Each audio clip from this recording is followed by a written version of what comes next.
This is almost like the 2001 All-Star race. Remember when it started pouring into the turn 1 entry on lap 1? There's a big difference compared to that one, though, Dawson. We don't have replacement cars. No replacement cars. There was no rain on the racetrack either. Sean Rogers got a pretty big piece of this as well in the 44. You see Ryan Catalano dive out of the way. You talked about Donaldson. There's a number of other cars involved in this. Watch Treat to the left of Rogers here. You're on board with Sean Rogers, and there's just going to be nothing he can do. Treat goes to his right. He's involved. Barry Sanders, Owens, Donaldson, Fetterplace, Matthews, Cornette. A couple of others. Davis may have been involved in this as well. The 87 towards the bottom side of the racetrack. That's 7, 8, 9 cars involved out of the 27 that started. You're on board with the boss man, Barry Sanders, and this track gets blocked and blocked quickly. Yeah, this is definitely not how you want to start off a race with the incident here off the get-go. And at least a few drivers picking up some damage already. No fast repairs in the All-Star race. Once those down pit road with heavy repairs, Sean Rogers, Jim Treat, as you would expect, William Owens, Aaron Matthews, Hochschild, Sanchez, Cornette, Holden, Moore, all a part of the parking lot to start. That in mind, Alex Coffey got the edge with the start zone for tonight, and so the 54 gets control of the race lead now as we are not freezing the laps. Caution laps do count for the All-Star race. Now, we've also lost a camera, by the way, from that incident. Unfortunate. And it looks like it was the onboard with Sean Rogers as he was involved in that crash. So no more onboard, at least for the time being, for car number 44, as it was not the start that he wanted. Getting into Jim Treat right there, there's nothing you can do. And really, even if you're Jim Treat, there's not much you could do. You get on the gas pedal in that race car, you don't expect it to go sideways. No driver does. So for Jim Treat, I can't imagine it's the best feeling in the world, getting sideways, knowing there's nothing that you could do. And then the track is clogged and you're at the mercy of the drivers behind you hitting the brakes, all wadded up 2 by 2, ready to go. And you talked about 2001. They got to replace their cars then. You mentioned it. No replacements tonight, unfortunately, for the guys involved in that one. And it's going to be an interesting one here, as I can't tell if they jokingly just said on the radio race control, new real full All-Star race, start in 5th gear. I don't think a lot of people are going to do that. We'll see if that's an actual thing they'll do this time. So we'll try this again with Coffey, Murray, Bowie, Garcia amongst your top 4 here for this upcoming restart. And obviously for the Van Looy Stickers restart zone, not expecting tire spin off the starts on freshies normally. But we'll find out how well this goes this time here at Charlotte. Well, it's been an issue in this Gen 7 race car on the shorter, flatter ovals. Darlington, it was an issue. In that race, Bristol, Dover is another track where you expect to see that kind of issue take place. But it really has never been an issue on these cookie-cutter mile-and-a-halfs, to where I certainly did not expect to see it here tonight. You wondered in this race car if it would become an issue, but it has not typically been on these mile-and-a-half racetracks, and now it's in the back of the mind of every driver in the field. Boy, I hope I don't spin mine this time, and I hope I don't cause the second caution.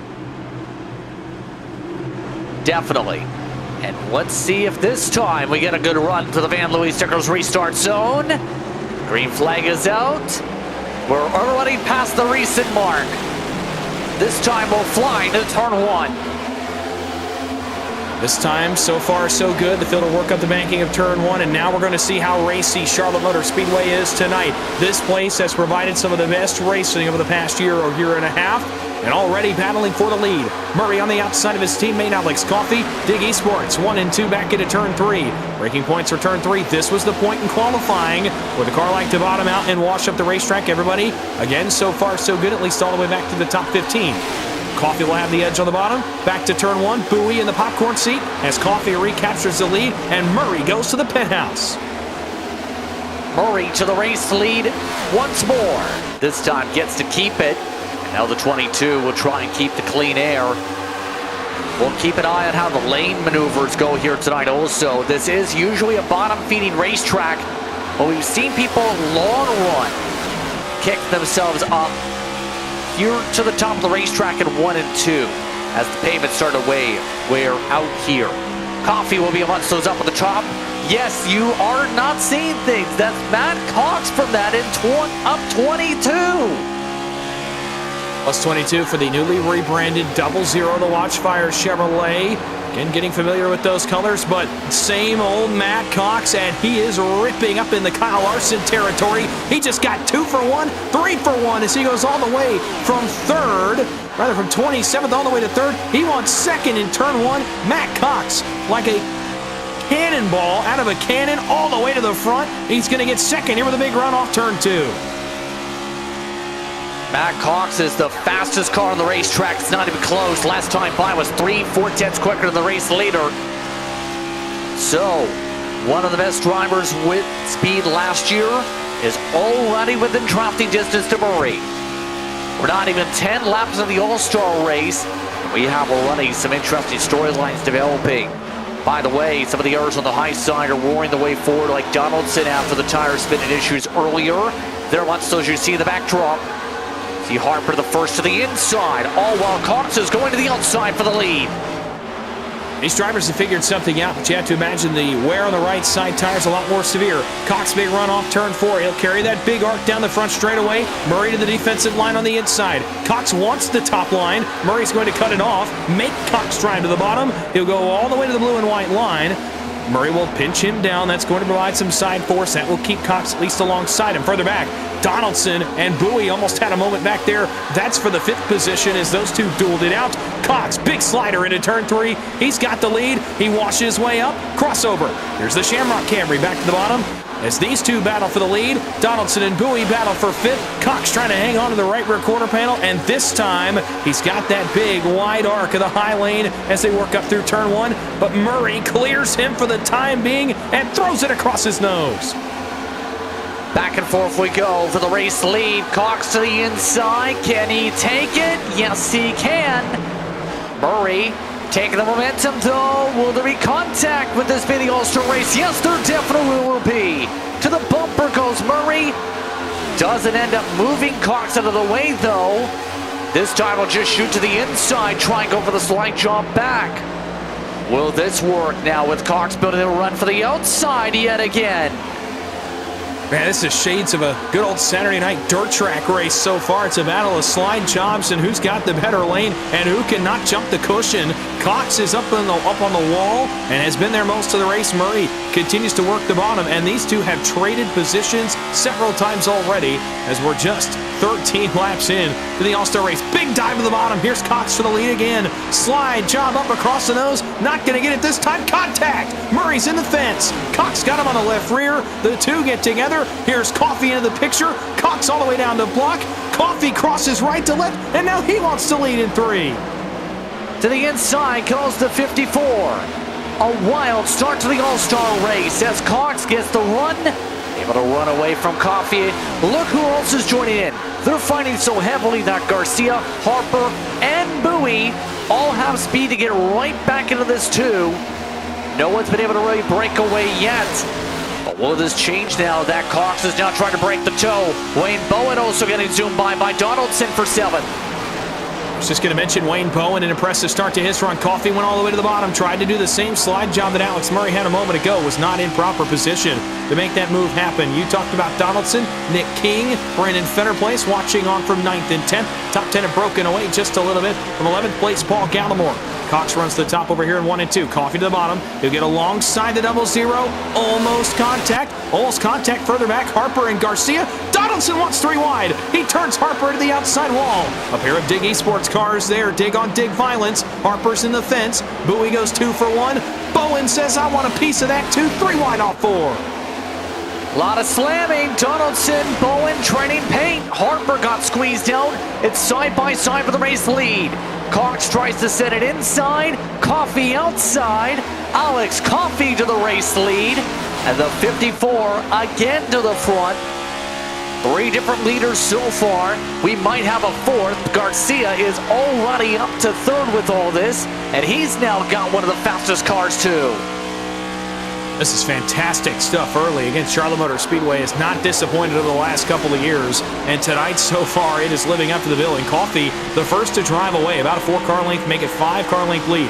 Murray back to the fence. He's going to be to the outside of Garcia here off turn 2 as he's built his momentum back up. Brandon Bowie into the picture. Wayne Bowen into the picture. You heard him earlier talk about he just wants to finish some races. Well, he's been put in a really good position now, potentially do more than just that. Top side, 3 wide. Here comes Murray around Garcia, around Cox, and back to second. Dig eSports flexing muscle as Murray goes back to P2, and Garcia and Bowie start to battle each other. That would be for 4th as Donaldson's back in the picture. A battle bounce back for the 67 as we come close to the halfway part of the stage. To the bumper, Bowie gets Newey moved out of the way. He'll take the first line to the outside. Gets himself along the 8. Cox tries to move in front of Bowie, and that forces the 51 out of the gas. That got a little bit sketchy very fast. Here comes Donaldson. This is almost like what we've seen in the 2017-18-ish All-Star race, when they started with the lower horsepower package back then, the way they're driving like slot cars here. Oh man, Garcia almost came across the nose of Donaldson there as Matt Cox may have burned the Goodyears off this 00. He's trying to hold off all of them. Garcia to the inside. Donaldson all the way up on the fence trying to get a bit of clean air. Meanwhile, Coffey and Murray, the Alex and Alex show, driven away just a little bit from the absolute hornet's nest going on behind them. Back to turn 1. Cox maintains 3rd for now. Donaldson Garcia battle for 4th as Bowen tries to get the 6th spot away from Brandon Bowie. Wayne Bowen coming on late in stage 1. He'll cross over. That is for 6th. And the only battle up here in the top 10 as of right this moment. Back to turn 3. Coffey to the bottom. Murray to the top. Cox to the bottom. Donaldson to the top. Look at all the different lines. Guys are using trouble. Harper's in the wall off the back bumper of Wayne Bowen. Those two got into it just a little bit. It will not draw the caution, but both cars slow. Bowen not afraid to get some of the elbows out here as, remember we talked about around 20 laps in, we'd see the top of the racetrack come into play. I think most of the field's starting to realize that might be the better play here. You see right now, all of the leaders choo-choo training up top here. Cox is the first off the wall. How do you get the pass developed now with the way things are looking? This top of the racetrack going to make it difficult to try and obviously get a run to then build up a run if everyone else is on the same line as you. I think Alex Murray's been a pretty good blueprint in the times that Alex Coffey runs the wall. Murray gets a big run off turn 2. Coffey says, you either push me or dive to the inside. Murray didn't have room to do the latter. Brings Matt Cox back into the picture. When Coffey runs the top, Murray is peeking a headlight and getting just enough air to make passes happen. But when Coffey runs the bottom, Alex Murray can have his way. That's a power move. Murray back to the lead. Meanwhile, Donaldson tries to throw the nose 3 wide on Cox and Coffey as they work back to turn 1. The aggression level super high for that PRBA Toyota Camry as he works to try to get second. Cox and Coffey, those two know each other very well from last season. Cox will get the spot from Coffey. Donaldson comes forward to 3rd. Spots are changing like we're racing at Talladega, and that race was almost a month ago. This has been a busy night to say the least right now. Cox hits the wall. Will that open up a run? Donaldson tries the outside block to the fence. Donaldson not afraid to push here. Elects to go off the bumper of the 00 for the entry. Will try the wraparound though up on the top. Doesn't get the run he needs yet, but he is cutting. +7 for Donaldson.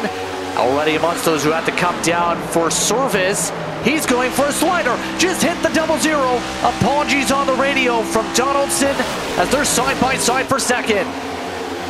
Don't look now, but it's these guys up front have burned their Goodyears off 3 wide. Coffey through the center. How about it for the defending champ? He's through the middle on Cox and Donaldson. He wants the spot he had back. Donaldson half spin. He's down to the apron. He makes the save. Big moment there for Donaldson. A long way to go to recover. Coffey goes from 4th to 2nd in turns 1 and 2, and he brings Brandon Bowie to the party with him as those two will now battle for the P2 spot off of turn 4. Another cycle at the front of the field. Murray, by the way, has checked out. Back to what I was saying, a couple of the cars towards the tail end of the top 10, top 15 have worked into this as well. Brandon Fetter placed quietly up to 6th, Nick King to 7th, Paul Gallimore to 8th, and all 3 appear to have fresher rubber than the cars in front of them. They have played the long game in this opening stage.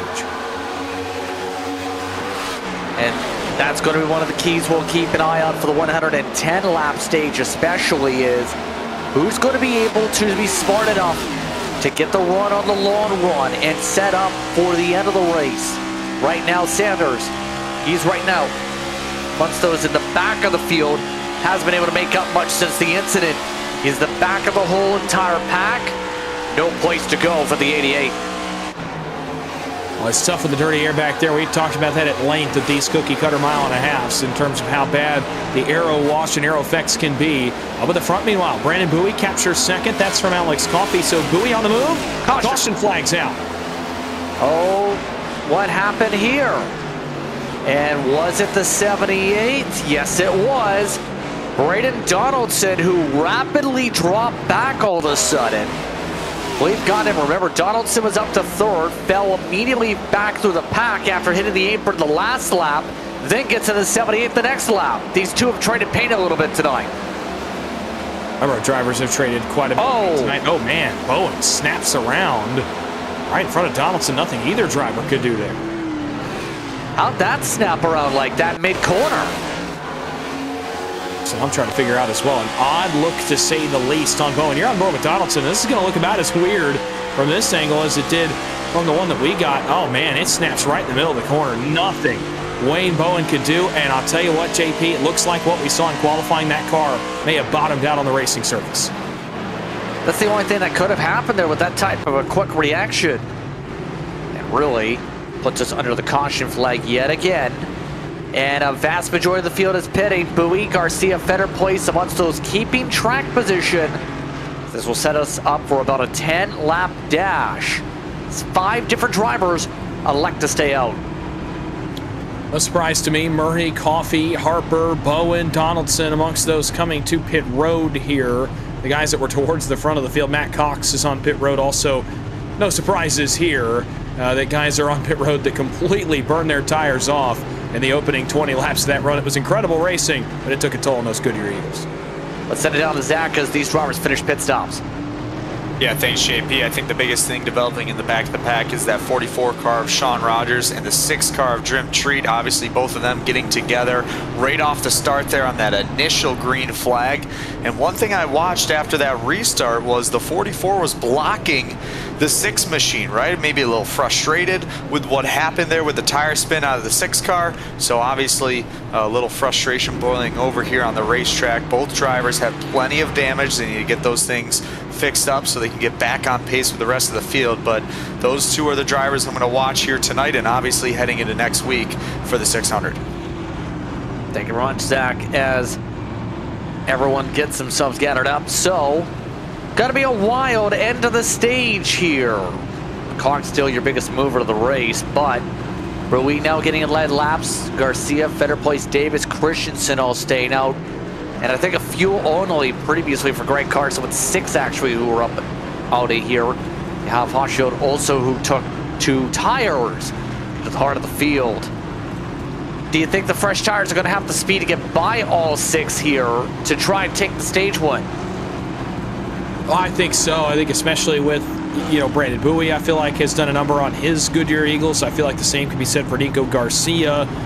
Certainly a few of these guys at the front are wearing through that first set of tires to where you think you'll see the effects right here. If you thought that first 20 laps of this race was wild, this last 10 of this stage is certainly going to be on par, if not even crazier than that, with now a tire differential as well coming from 6th on back.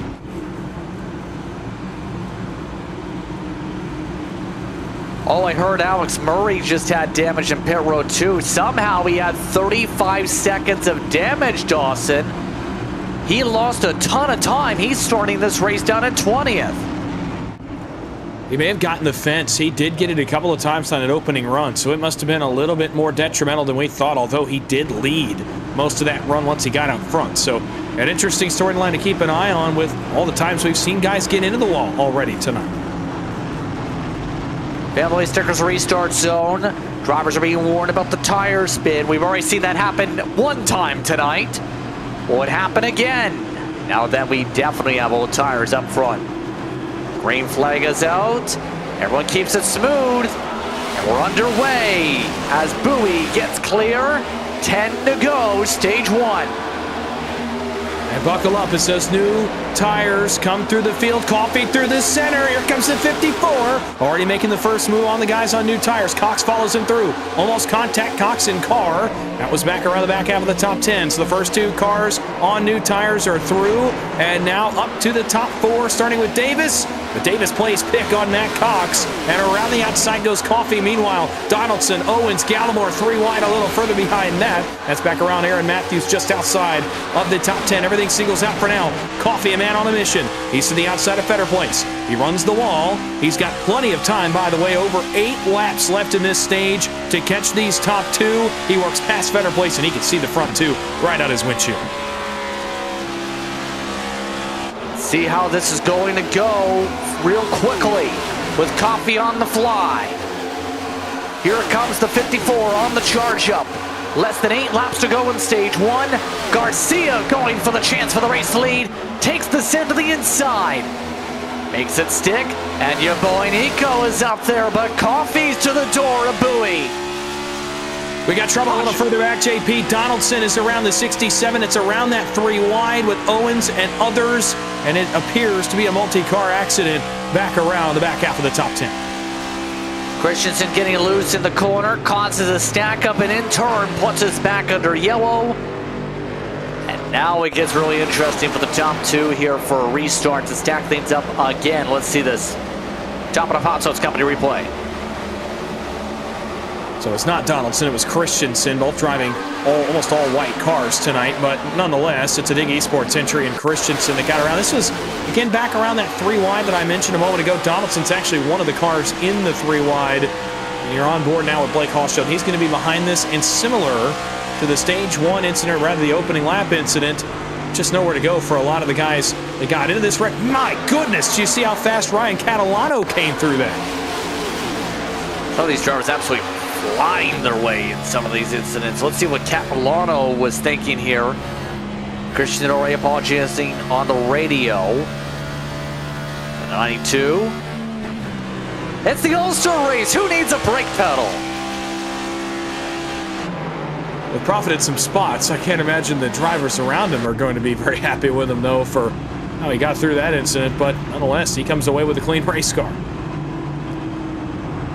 Now it becomes the question, what do you do for pit stops? We already have some of the lappers mixed in. Zach, let's go to you. I think the biggest thing here is you're able to fix your damage if you do have damage from those incidents, as you see the Harper machine, that number 23 car go around for the lucky dog. But I think the biggest question I had was, if you're Garcia or Bowie, I would have tried to flip the stage there and pit, knowing that you weren't going to get stage points. Who cares about the stage 1 win, right? We got to set up for 110 laps. I mean, those guys might be a little smarter than I am. They take care of it, right? So obviously they're staying on the track. They're going to stay 1 and 2 here. But Coffee's obviously pretty quick here, especially Matt Cox right behind him. So we know the fresh tires are coming. It's really going to be a question of how fast do they get around him here on the restart. That's a huge question. And remember, we're only going up to lap 40, and then we have a stage caution. Then from there, it's a race to the finish with the Gold Star race. So there's not a lot of time to go here. If you want to pick up the stage 1 victory at least, set yourself up for the lengthy stage. And so, Dawson, this could get very interesting. Majority of the fields now at least come down Peril Road, but your top 2 still yet to take tires. Yeah, I'm on board with Zach. Obviously, these 2 are both entries for Arrows, so yeah, obviously there's some coordination going on there to want to stay out on track and keep track position. But as we've seen tonight, really over the first 20 laps, track position's not that easy to hold, as we've seen another mile and a half so far this year, where the top spot, the top 2, top 3 spots have flipped around so much in the early parts of this race. Why not come down and take a set, save what you have, and then flip it and get right back out front to start stage 2. I'm on board with Zach on that. Obviously, there's something they see that we don't. Maybe they can maintain here and then all be on the same tires for stage 2. Why not try to benefit out of it? As Garcia and Bowie will have to hold off a very hard-charging Coffee and Cox, by the way. It's very clear the tire differential is major, especially with the wear that those 2 put on those tires in that wild, frantic first run. It's going to get interesting where this goes with 4 laps to decide how this goes.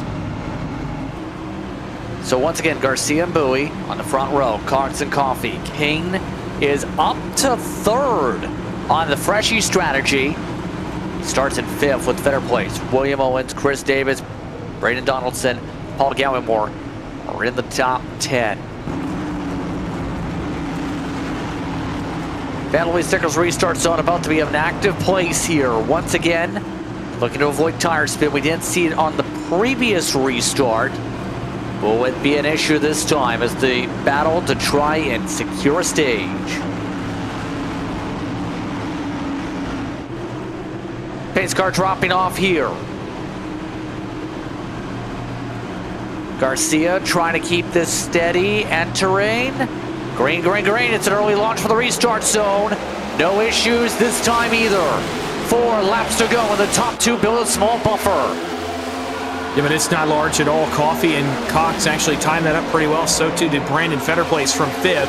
And Coffee immediately going to lean to the inside of Bowie for 2nd. Trying to get that spot. They have to hold on for 3.5 laps. The field jockeys out back, Cornette right to left. Owens left to right. A number of cars all over the racetrack trying to gain track position. Coffee to the bottom, sticks it. New tires. And unfortunately for Bowie, that's going to be the call that wins out. Coffee to 2nd, big power move. 3 to go in the stage. Now he chases only Garcia as Bowie tries to hold on for dear life. Cox a big dive to the inside. One of the biggest moves we've seen so far tonight. Here we go for Coffee. He tries to set this up quick for the race lead. Defending from Cox for 3rd, all over the front end of Bowie's car got sent. Cox nearly ricochets all the way to Coffee. Coffee to the inside of Garcia. Not even close. There goes the 54. 2 to go on the stage, and Coffee's running away. Now Cox can attack Garcia. Meanwhile, almost 3 wide further back. Bowie trying to hold on for everything he's worth. William Owens gets around him. Braden Donaldson gets around him. More. Better place. Others trying to get on by the 51 is up front. Matt Cox goes after Garcia again. Still nearly staggered 3 wide there as more cars try to get to the inside of the Bowie machine. Bowie going to drop as far as 8th, make it 9th. He may lose that spot to Alex Murray, who's up on the fence. Where did the Shamrock Camry come from with just 1 lap to go in the stage? Here we go. To the outside goes Murray on his recovery from incidents. Others like King are up in the top 3. How about that for the 12, his best race of the year? All this as well, though. Coffee coming to the green-white checkered, has Cox in the wall. Cox keeps himself away, and Coffee takes the green-white checkered. Stage 1 goes to Coffee. Cox, King in the top 3. Owens, along with Donaldson amongst the top spots. Garcia got 5th, though, in the edge by a couple 1,000ths. Corey Moore 7th. Cornette, Murray, Bowie. How they cross the line inside the top 10 for our first stage caution and only stage caution of the night. And now, not only can the drivers take a breath, and the viewers, you at home, can take a breath, but we can take a breath. It felt like for much of that opening 40 laps, it was constantly edge of your seat, white knuckle, jagged edge of control type racing. I talked about how racy Charlotte can get in the open, and boy, has it delivered to this point, and we're not even close to the halfway mark yet. It's been an intense race, and we'll find out who's going to get the chance this time to settle on in. Now, remember the idea of flipping the stage? Only drivers that might be in contention for that were repair takers, outside of maybe Greg Carr. And so, for some reason, Matt Cox wanted to pass by, and now we're playing games for who wants to be the leader for pit road. I think Timothy Harper will zip on by as your lucky dog. He'll move onto the lead lap with this stage caution. That's big for the 23 camp. A bit of a reset for him as he gets back on the lead lap. He is no stranger to the recovery game. We talked about the recovery that he had a couple of weeks back, and tonight looking to do the same in the All-Star races. He'll get back on the lead lap and try to work through the field, although as we've seen tonight with Matt Cox, it does not take much to get through this field as everybody, for the most part, will come to pit road. Braden Donaldson says, I'm going to take the chance and get to lead this race. That's on 10-plus lap old tires here, Zach, to you. I think the biggest thing is obviously getting tires here. Let's take 4 fresh Goodyear tires. Let's put all the fuel we can get in there. Set the margin laps up to 10, right? I think the biggest thing here is you got to settle in for that 110 lap stage. I think the biggest thing, once again, though, is you got to win the race off of pit road. So we'll see who can hit the marks their best, who can take care of their stuff coming into the box, coming out of the box. Looks like the race off of pit road, though, will be...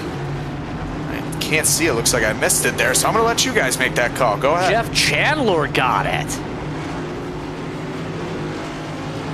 Dawson, that's unexpected. I think he took a fuel only there to get ahead of Alex Murray, who took a 9.7. Well, the rookie's ready to race, says Jeff Chandler. We talked about earlier not taking a qualifying lap during the All-Star qualifying format, and now he's ready to race. Donaldson stays out. Chandler says, I'll follow you up to the front row. Take a break. You're watching the GMD Janitorial All-Star Race from Charlotte.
Stage 2 in the Moonshiners Racing League is brought to you by RS Button Boxes.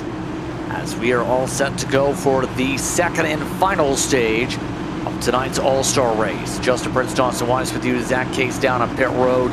We also have Ryan Bauer as a producer this evening. So we're coming up to the Van Louis Stickers restart zone. Braden Donaldson is the one who's the leader with the stay out. Jeff Chandler, Alex Murray, Ryan Catalano are now a topsy-turvy top 4. Outside doesn't go, inside is off and away. And again, the first 40 laps is chaotic. It's going to be 3 wide already. Cornette on the fence, trying to get around Nick King. William Owens on the bottom side of that 3 wide battle, which will fizzle here in turns 1 and 2.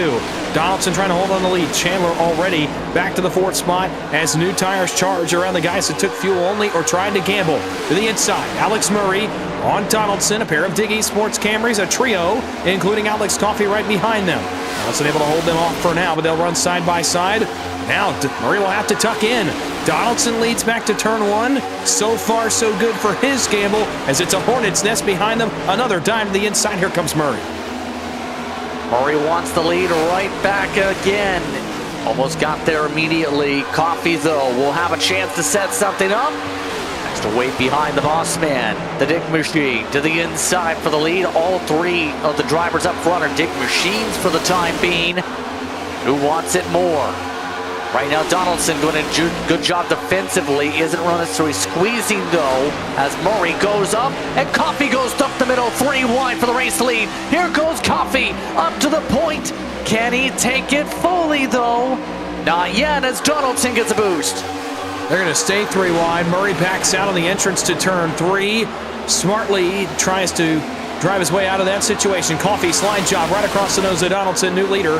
Alex Coffey returns to the point on lap 48. 103 laps, by the way, still to go in this race. We're running green all the way out. Donaldson back to the fence. Murray runs the bottom. Jeff Chandler, by the way, after the fuel-only stop for him, maintains 4th position after he lost a couple on the restart, as Catalano is putting on some defense behind them. 3 wide again.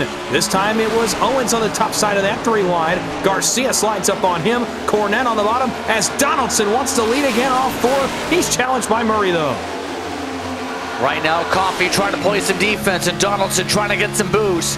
Murray will just fall behind Coffey's wake as he goes about. But Donaldson's got the wraparound on the top side yet again in a fit. The interesting thing when it comes to Jeff Chandler here tonight is it's going to be an interesting case to follow along with later. We'll see some of the air battles on screen, though. Matt Cox fell into this fight.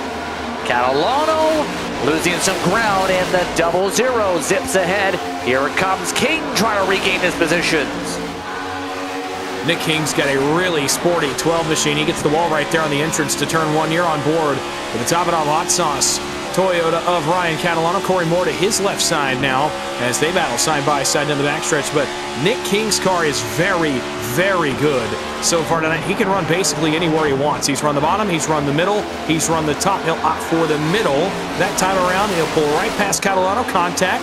Catalano and Garcia get together. No harm, no foul as they work back to turn 1. Again, that battle is for the 9th position on the racetrack. Garcia will capture it here in turn 1. King is on the move, though, in car number 12. He's one I've got my eyes on for sure in stage 2. I think a lot of people are going to have those eyes on with the way things are going. Absolutely. Donaldson is now, as you expect, with a little bit older tires, you're starting to see some fade. It's getting to where he's letting cars go. He lets Murray go in his sake. All of this as well. Second pack has also seen Chandler fall off a little bit. That 31 I was about to say has backing from Legacy and Reaper Speed Lab normally outside the series. Of course, Legacy is the team owned by Boyd Hogan and company. That team has eNASCAR connections for the back end side in that side. He's got a sporty car so far tonight. Now that he's come up to the front again, remember, did not take a lap earlier, decides to take a fuel-only stop, get to the front and race around these guys, but he will be passed here by Nick King, who works all the way up to 6th. Off turn 2, he passed already by Corey Moore and Garcia, and now is on the move even further than that. King is on the move and on the move quickly from position number 6. Looking back further in the field, you're on board with Chris Davis, one of our onboard looks tonight. Not been the night that he has wanted ever since this line through the pit box in qualifying. Yeah, you see how much he's putting in the work right now to regain some positions up front. Looks like this. Don't look now, by the way, if we look behind, Walmart is in 4th. And Cornette has a good run to start. He's running pace on par with Murray at the moment. Yeah, but as we watch on board with Cornette, a switch for the lead up front. Murray and Coffey side by side for the point. Murray wants it back. Coffey had led most of this run. Murray goes to the fence. Donaldson in behind him, and they're side by side for the lead here off turn 2. And Big Arc has worked for the Shamrock Camry all night. It'll work again right here. Will he clear all the way down? Not quite. Coffey still alongside. Back to turn 3. Slide job attempt by Coffey. He goes bottom to top. Murray crosses over, and Coffey retakes it off of 4. And good stuff there between a pair of Dig eSports Camrys. But what is that doing? It's bringing Cornette and Cox and the newly arriving Nick King into the battle for the lead. And Murray trying it again to the inside. Has to let off as he settles back in. There's a look at King. King right now in his charge. Looking middle this time. That might get him an opportunity maybe to Cornette next corner, if not the next set. He's got the pace. Cornette just lit the rears. Blocked off by Cornette to the outside is King. The Warrior Racing Machine just trying to find any hole he can go because he's got the pace, just not the overlap. He's found something. He was fast early in the opening stage, but he has really dialed it in here after the pit stop at the end of stage 1. And he's got pace comparable to the 2 leaders right now. To the outside of Cornette he goes again. Problem is he wants to run higher, but Donaldson is kind of taking up some of the air up there. Cox got the wall. Big slide for Matt Cox off turn 4. He'll do some yard maintenance there on the front straightaway and get passed by Garcia back to turn 1.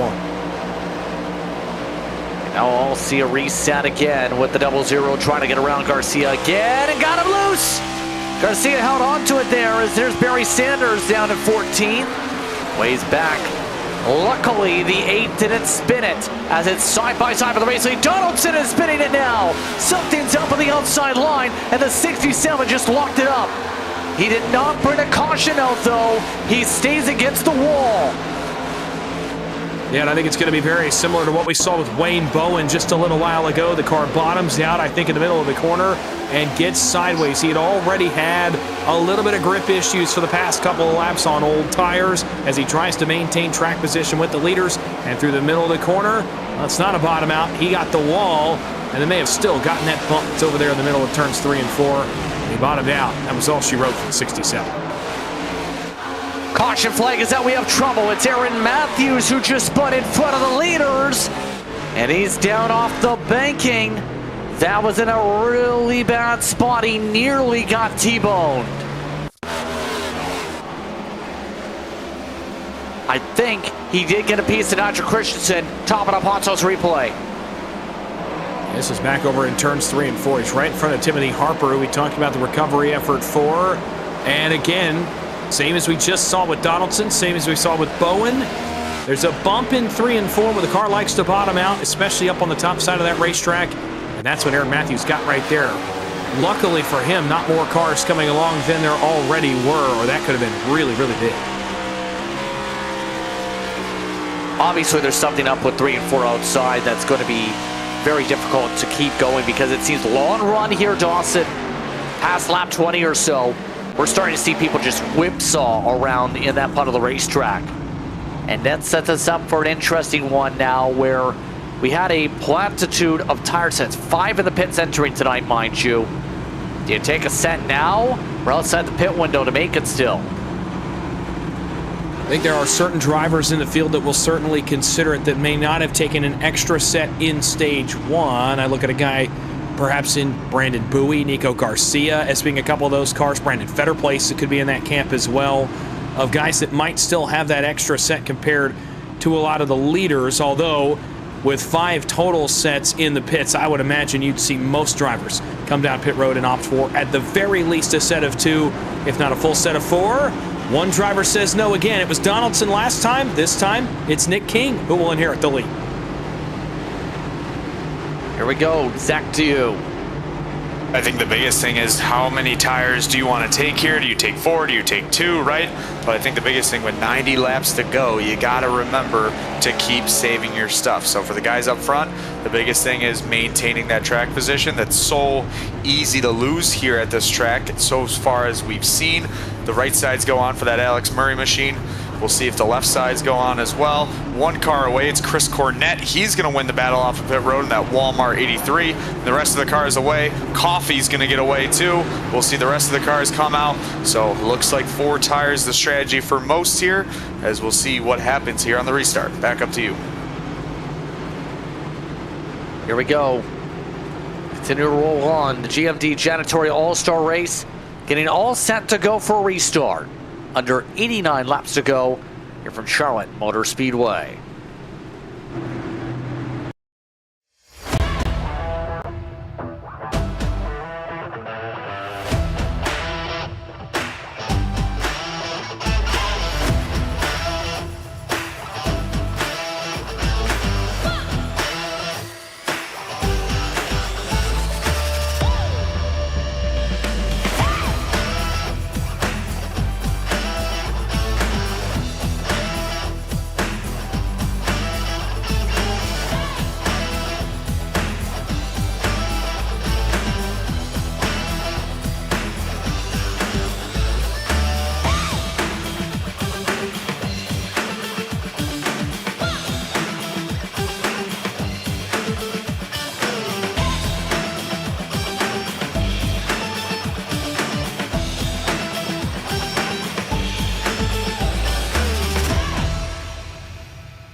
Welcome back, everyone, to tonight's coverage of the GMD Janitorial All-Star Race. As we get set to go once again.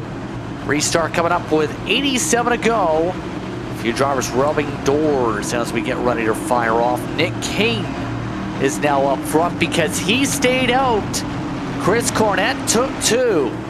Everybody else, 4 fresh Goodyear Eagles. How long will King keep his car up here with this call? We'll find out in a moment. Family Stickers restart zone. Cornett trying to get the run. He got to the door. It's dead even to start. He timed it awfully well off that outside lane. They'll be dead even down to turn 1, trying to run away from the 4 tires behind them. Coffee tries to run a lane up the racetrack, has to go back down to the bottom side. He's again about a half lane off the bottom. Nico Garcia's up above that seam. Cornett all the way to the point. Coffee looked 3 wide to the bottom here into 3. It's 2 wide. Way out wide goes Garcia. Cornett goes to the point, but it will not last long. Garcia around the outside. He'll get the lead by a nose, by a half a car length, and he's clear. New leader, your boy Nico, to the point. The 8 goes to the lead for the first time really tonight. For a sustained period of time, Coffee now attacks Cornett for second. Cox got by King. This call is not working out for the Warrior Racing number 12. I was surprised to see him not take tires, and he's falling through the field here early in this run. Yeah, this is turning into an interesting all-star race now with Garcia getting the first chances to pull away since some of the strategy earlier. But some of the drivers like Coffee already rising. King's on the decline with the tire call. Be one of the drivers to watch for if we get more caution flags. But Coffee's going for second. He takes it. Here comes Cox. He's got to run. Going to try the inside on both of them. The Coffee got a bit of a push down to turn 3 from Cornett, who now releases Coffee into turn 3. Cornett runs up by the fence more, leaning about a lane to his inside. Off turn 4, Coffee maintains. Cox now in the tire tracks as behind them. Cornett plays defense with 2 tires on the emerging Corey Moore. First time we've really shouted out Corey Moore tonight inside the top 5 as he looks to the inside of Cornett. Further back behind them, Bowie works forward. He just got by Nick King. Brandon Fetterplace working back into the conversation along with William Owens. And Alex Murray is stalled. He restarted 9th. He's dropped a spot to 10th after a slow pit stop on that last caution. Take a look right now at Catalano for his sake, by the way. Right now, 14th, right in a hornet's nest. Look at this 2x2 traffic jam. What would you do if you're some of these drivers? Well, in the case of Gallimore, step at 3 wide. But right now, it's going to be so difficult to try and get yourself away from these packs without killing your tires. Well, obviously, I've just seen the move by Gallimore. This may sound a little bit weird, but you've got to be patient. Gallimore, speaking of, got the wall right there to the outside of Alex Murray. May have been some contact between those 2 cars, and Gallimore will work backwards now. As you got the safety barrier off turn 4, he's all the way back behind Aaron Matthews, or rather Blake Hawshield and company now. Catalano going to get past him as well. So Gallimore back to 13th, another car into the fence off turn 2. A number of interactions with it over there off turn 2 and off turn 4. Well, back towards the front, you're on board with Jeff Chandler, who continues an impressive debut run. Remember the strategy call a little bit ago. He's maintained the top 10 as he is about to try to get around the Walmart Camry of Cornett, who's fallen off heavily here on the first 10 laps of this run. Look at this on the 3 wide again. Squeezing through Chandler indeed. Slides ahead of Fetterplace as well here. That in mind, things are looking pretty steady for Garcia to hold on in front. Cornett on the decline. Hawshield on the offense. Murray's on the offense too. Just see right now how Murray tries to go. Busy with the karting side these days too in real life. But right now just trying to figure out where's the best chances here. You see him just ride the inside to the bumper. A little bit surprising, he's kind of changed up the playbook here working on William Owens. We've seen Alex Murray live in the high rent district up against the safer barrier throughout the night now. He's been pretty much married to that bottom line so far, especially over in turns 3 and 4. Now it's paying some dividends. He's made some passes. He's up to 7th, but really not making up as much pace as he was earlier in the race. Is it a tire saving thing? Is it a dirty air thing? Is it a combination of both? Interesting to say the least. Up front, Garcia faces a challenge now. The defending champion, Alex Coffey, to his back bumper. Garcia crosses right to left across his nose. Coffey tries to get the big arc off turn 4. and he'll work right to the back bumper of Garcia, and it's game on for the lead in the All-Star race, 2 laps short of halfway. This race is blistered on by, it feels like, here tonight. Again, one of the longer evenings on the schedule. But for Coffey, he looks to try and find a way around Garcia quickly. The 8 holds on the outside. One's back down. Oh, wow. Cox tries to wrap the top of the BMP entry. Dangerous game at the rears tonight. Top 3 seem to be pulling away a fair bit here. No shuffle yet, and that's the thing here. It's almost a cat and mouse game with the way things are going, and Cox is trying to go for the dive, while Carr and company try and fight in the back. It's now 3 cars nearly slamming up front. Garcia blocks the top. Big moment there for the 3 leaders as they just saw their race flash before their eyes, but everybody keeps it together. Coffey big time to the inside for the lead. He made that move a little bit too early, and Garcia will maintain that spot for now. Coffey will jump in line. Those 3 nose to tail back to the line as lap 75 goes on the board next time by, halfway home in the GMD Janitorial All-Star Race. Meanwhile, starting to work into this picture, Corey Moore is up to 4th. The Bass Pro Shops look for him tonight aboard that Dig eSports Camry. Bowie alongside him as well. But here's Alex Coffey to the outside for the lead. Garcia tries to stick it to the bottom and keep that spot, but it is not enough. It's Coffey back to the point. Alex Coffey zips ahead, but now it's the question, does he have the long run pace in the car? We've seen earlier some of the drivers build up some decent gaps before caution flags. The Aero Machine gets shuffled down to 3rd. Cox may be the true test here because he seems to have great speed on the top, but we've already seen it's a dangerous game to play that well too much. Corey Moore's on that outside line for measure. He's zipping forward. There's trouble. It's Garcia to the infield. He goes for some bunny hops. Can he hold on to it? Yes, he will. That's a really impressive save considering the amount of time he spent off the ground there on the front straightaway. Did some landscaping and then also jumped a couple of the manhole covers that are down there on the kind of the Legends oval, if you will, the short oval there on the front straightaway. He jumped a couple of those cushions and somehow kept that car underneath him for the lead. Cox crosses right to left. They'll be side by side almost at the line. Cox trying to lean to the left for a quarter panel and grab a side draft back to turn 1, and he'll get it. Here's the 0-0 to the inside. Coffey on the outside. Coffey tight side draft. Cox trying to run a slider, slowly coming up across the nose and forces it onto the nose of Coffey, who crosses over. Coffey back to the bottom. Now it's Coffey inside, Cox outside. Coffey, slider into 3. He'll make it happen, and we're dirt track racing again. Another crossover, another change for the lead, and Cox slides back up as he gets the wall. Continuing to fight very hard. Matt Cox so far just 5 laps led despite all the effort here, Dawson.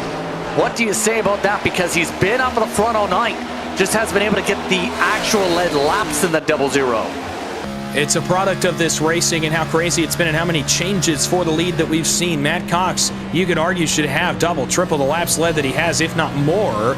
But he's just not leading the laps at the line, per se. He's led a ton of time, but just hasn't led a ton of laps. Speaking of, there's another one right there. Coffey edges him for the lap led, even though Cox led 99% of the lap. He's not going to get credit for it on the timing sheet. Coffey, another slider. Back up in front of Cox. Big slide for Coffey. Halfway through the corner, he had that car sideways. Cox back around the outside, and here comes the aero entry of Brandon Bowie. He's now the back bumper of Coffey in 3. Here he comes, your points leader. Somehow always finds a way back up here at the right time. That's been kind of the trend as of late, especially with some of his wins. And now for the 51, he'll just try and roll the bottom here, about equal this time through 1 and 2. What do you say about Brandon Bowie, the way he's handled this season? As your points leader, 5 wins coming into tonight. That Aero Machine has looked steady, to say the least. Well, the luxury of being the points leaders, you can be steady. As he'll work the outside this time of Coffey off turn 4. I believe he'll get the spot here at the line. He will. You have the luxury of being the points leader to be steady, to wait for the race to come to you. And a couple of times this season, he's done just that. He's let the race almost fall into his lap at times. Now, he has been dominant, to say the least. But on certain nights, a couple of weeks ago comes to mind, He just let the race come to him. Even when circumstances don't go well, be patient and let the race come to you. He's done it tonight as well, and he's all the way up to second. Meanwhile, another driver on the move, and you're looking at him right back there. Brandon Fetterplace is suddenly driven forward to 5th. He's looking for 4th on Corey Moore. He just drove by Alex Murray a moment ago as well. Brandon Fetterplace has some long run speed under his car also. He seems to be settling on in pretty well. Got a push from Corey Moore this time. Moore, by the way, is your second biggest move of the race. It's up 18. Matt Cox still the biggest with 26 right now. And Moore was one of the drivers involved in the early stack-up on lap 1. Straightaway 1. Able to get all the damage fixed to the car.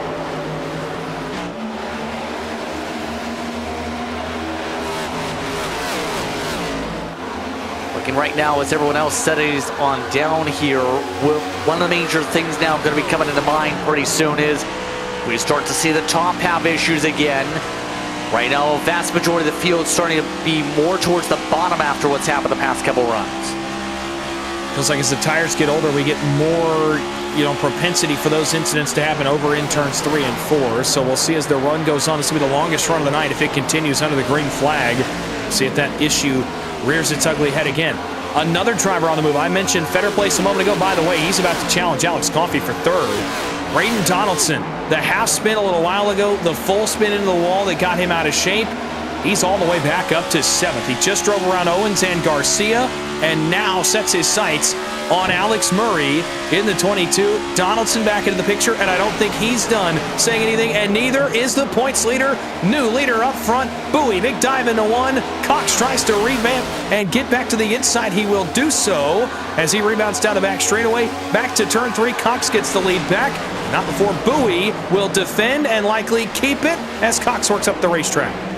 Up the track goes the 51, got loose a little bit as he also got tight at the same time. Now it's Cox with an opportunity to try and get the clearance again. Bowie goes deeper in the corner though, on the gas through 1 and 2. Bowie holds back onto the lead, and this is allowing Fetterplace and Coffey to regain again. Coffey with the run on the outside for 3rd also.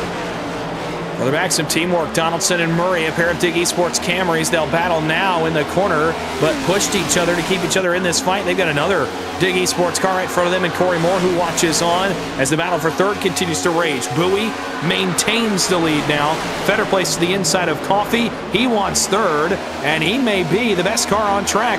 Not named Brandon Bowie right now in the 51. He may have something to say, and we mentioned this earlier when Zach got to talk to him. How much would it mean to get your first win in this race and jumpstart your season? Fetterplace said he might be able to rattle off a number of them if he could just get the first one, and he's in the picture tonight.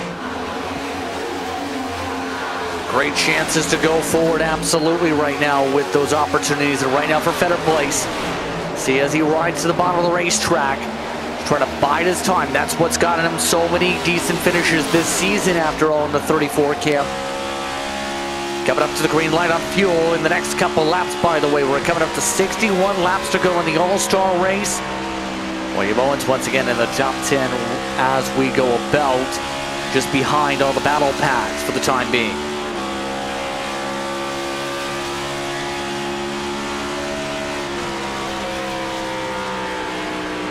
See him being a little bit more patient, if you will, on the throttle inputs in terms of the approach. What you can really say for the 30 cam. A little bit more steady here tonight compared to some of the aggression we've seen pop up where he's been bounced around late. Just wanting to hang on to the lead pack. I think that's the smart strategy. Don't do too much here. Put yourself in a bad position. Crash your race car. You've seen several guys do it tonight. Just maintain and wait for the window to open up later on for you to make some moves and make some things happen as these guys get racy late in this race. As off turn 2, Brandon Bowie's opened up about a 7-car length lead. Here's the battle for 2nd. Fetterplace finally got Coffey a moment ago. Now he'll try to get 2 for 1 and get past Cox as well. Coffey throws it through the center and may get both of them, but the caution flag's out. Caution is out, and a big time right at the opening of the fuel window. And we have 2 cars around. You have Medina in one area, you have Harper right here. And we're back under yellow. Oh, and someone just clipped him I think we just had Catalano hit the side of Harper. Here's the top of Ponce's company replay. Wow, great car. Yeah, big contact there from Carr, and then a nose into the outside wall. Oh, another car. There's Medina. So it actually, though they spun in different areas, it's connected. Medina got Harper. Now you're on board with Catalano. The first attempt at getting through the crash, full speed worked. The second one, not quite. Although it was not quite as much of a hit as it initially looked like. Yeah, it looked like maybe air in between them, if anything. Might have been the cause of that contact hearing. Timothy Harper taking responsibility. And so, should see everyone peel on down. This gets you to the end on fuel. To Zach we go. Yeah, guys, obviously we talked about the pit window. We talked about the fuel mileage. This benefits a lot of drivers, right? We don't have to pit under green right now. We're going to come down with 59 to go, and drivers going to pull it on into their pit stops. This is one of the money stops, I would say, right now in stage 2. Bowie's going to put it in his stall. It looks like to see if he goes the right side. He will. Jack under the car on the right side. 4 tires most likely going on that 51 car, as everyone looks like they can get it cleanly into their pit stalls. A couple drivers pulling out from farther down pit road. We'll see what the race looks like coming off pit road. Bowie's going to get away. Fetterprace barely might have got coffee, but it was the drag race there for P2 off of pit road. Back up to you guys. So in the end, Bowie, Fetterplace, behind Coffee, Garcia, Murray, Moore. I'm not sure where your top spots here. We'll take it our break. Under 60 to go. We're watching the GMD Janitorial All-Star Race.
Welcome back, everyone, to Precision Entertainment for the Van Louis Stickers Restart Zone. It's Bowie who moves ahead, and whoa, Garcia having a bit of an issue in the restart zone this time. Everyone on freshies here, and the battle is on again.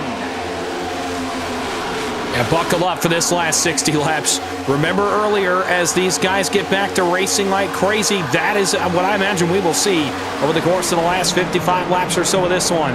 Fetterplace maintains second. By the way, Garcia spun the tires on the restart. That's what we saw a little bit earlier. It was 3 wide for a moment. That was back around Braden Donaldson, but it all singles out up front. Bowie away by 4 car lengths. And from there, good luck figuring out where these guys are going to go in turn 1. Coffee, big move to the outside. He'll capture second. He'll get a big run to Bowie. He's going to try 2 for 1 down the back. Here we go. Coffee on the outside again to the race lead. It's been a wild night, and it continues with a move for the 54. Bowie, though, has an opportunity low side. All while Feder Place battles. Murray is alongside Garcia. Donaldson rejoining the fray. Again, buckle up. This is going to be interesting here for this last 54 laps. Donaldson to the fence. 3 wide around Garcia and Feder Place. He wants both those spots. He'll get right to Bowie. He'll shoot him forward down the backstretch. And into turn 3, he'll do the same thing again. To the fence goes that all red, white, and blue Camry. This time he'll get the wall. So he'll have to manage that run just a little bit on the outside of Garcia. But props to the aggression of Donaldson. It has just not stopped since the beginning of this race. Meanwhile, up front, change for the lead potentially. Bowie to the inside of Coffey. He wants to lead. Coffey pinches down, maintains, and this is going to be a monster run for Braden Donaldson off the top side as he's got Murray in tow with him, trying to work forward around Garcia. There's another run to the outside. Donaldson's on the way. Can he find himself up to the front? He's led a couple laps on strategy so far tonight. Can he do it on a raw pace now is the huge test for the 67. To the outside on the push. Not afraid to burn up his Goodyear Eagles a little bit to get there. He's able to jump ahead, and so is Murray now. Murray to third with him, and now it's dig 1, 2, 3 again. Back down to turn 3, pack racing here at the front of the field like it was in that opening 40 laps in stage 1. Donaldson trying to hold off the advance of Murray now on the bottom side of the racetrack. Bowie says, what just happened? He looks up, he's 5th. Donaldson threw a block there down towards turn 1 on Murray. Throws another one, he gets turned. Monster hit. Garcia's in it, Moore's in it, more cars spinning. Bowie's around up further, and it's a big crash in turn 1 that involves a couple of leaders. 2 teammates collide, and it becomes calamity. Under caution again in a wild all-star race. Church has been high in the top of the Apostles Company replay about to show these two were already close in the first place. It gets worse here. He got away with the first one, was not going to get away with the second one. That's going to be one of the hardest hits we see all season long for Braden Donaldson. Nothing that Garcia could do, and then as guys pile in, Hauschild, Bowen, Nick King, who I talked about earlier, Greg Carr is in it further back. So guys even behind this incident got into it. But 2 heavy hitters in this race, Garcia and Donaldson involved. That is a monster hit for Braden Donaldson. That is a tough one for him. You see Bowen get in it right there. Barry Sanders is in it also. A number of cars involved in this one. As you get on board with the boss man, just nothing he could do. Nico Garcia just said he's going to have to tow his car. Here's Sanders again. Right into the wall as car slams the back of Donaldson.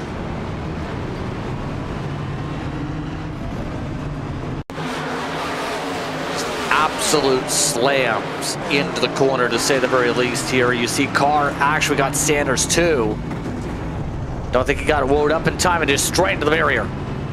I was wondering how Barry Sanders ended up involved in that from that onboard camera that we got, but it is from some contact from Greg Carr. So a number of cars involved in this one. Corey Moore and Brandon Bowie both picked up a piece of this as well, so they're going to have to come down pit road, and that will shuffle the order here at the front as Donaldson probably had the best short run car in the field. He is now out of tonight's race. That damage is not going to get fixed. Nico Garcia, it appears his chances are done as well. And a couple of heavy hitters coming to pit means we have a severe shuffle here at the front of the field.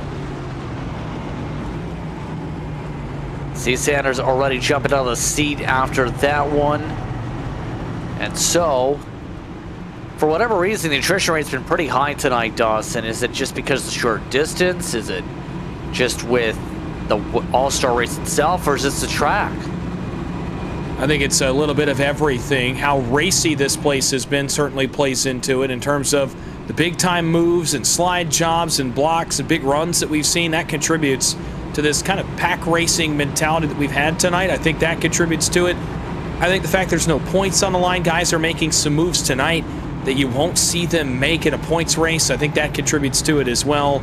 You know, knowing that they can't tank their season, they can't tank their points position tonight, I think contributes to it a little bit. But this place has just been way more racy than even I expected it to be. I expected this place to be really racy. I did not expect to see what we've seen tonight, and that's just been wide open, edge of your seat racing from the drop of the green flag. Definitely been an interesting all-star race. We're down a third of the field with damage. Murray still up in second after the incident. Coffee is the leader. Better place Owens, Cox, Cornette are now amongst your top runners. The upcoming restart, we did see Brandon Bowie amongst those who took a quick stop from that situation. Patrick Christensen took a normal tire stop, same for Sean Rogers. Nick King took some damage repair under the yellow flag. So getting set to go for 47 to go. We still have a long time to go. This is still at least half a fuel run. That's still longer than that opening stage was, and that stage felt like it was 100 laps long with how well or with how crazy that racing was at the front of the field. And I can't imagine that as we get down to the end of this race, it's going to be any less than that. With a lot of heavy hitters still here at the front, and some new players, by the way, up here as well. You know, we talked about it's not been the night for Chris Davis that he's wanted. He's up to 8th. Mark Sanchez, we haven't called his name a lot. He's up to 7th. William Owens is 4th. So all of a sudden, a number of drivers are going to get an opportunity here to potentially be in participation for the win or in contention for the win that we haven't talked about a lot tonight. You're on board with Davis there as all of a sudden he looks up and he's only got 3 rows of cars in front of him. Yeah, this has turned into a wild one with the way things are shaped up here. And now we're about to find out for the Bantamweight Stickers Restart Zone who's going to be able to get this job done. We still have a lot of laps, 47. Let's go. Green flag is out. Back underway. Top 6 stay about equal. Murray swaps to the bottom. Murray going to go right to the bottom. Coffee did that on the last restart. They'll work back at the banking of turn 1. Murray gets a nice release there off the bumper of Fetter Place, and he'll be able to potentially challenge Alex Coffey here off turn 2. Cornette got the wall. The Walmart Camry still in contention up here as well. They work back to turn 3.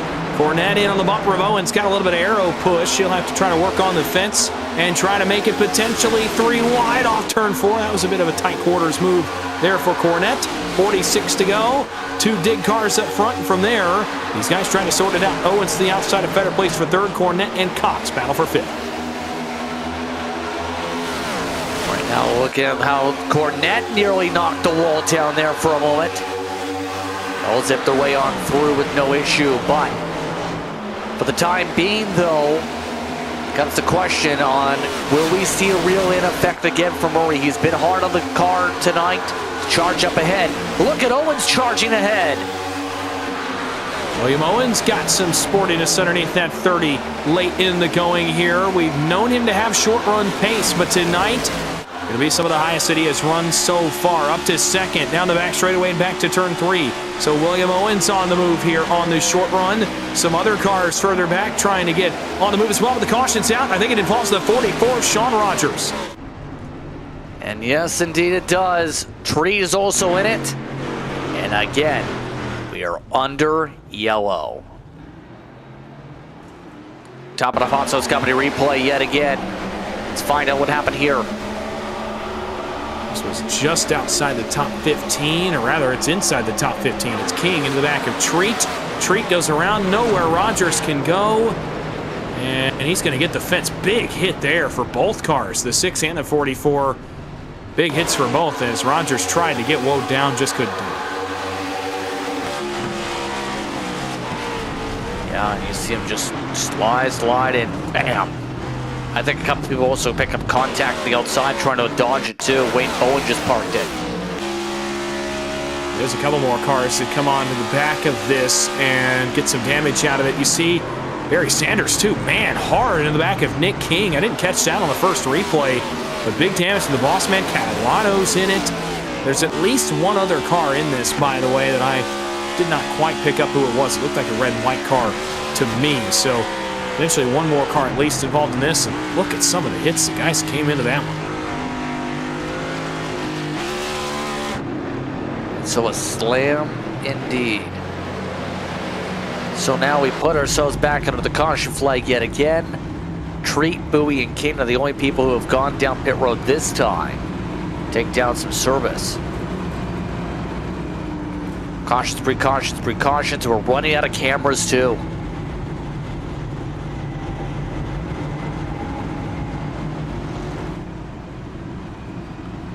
So now what's the approach got to be now, knowing it's become an attrition fest where we've now got about half the field with clean cars and half the field with wrecked cars.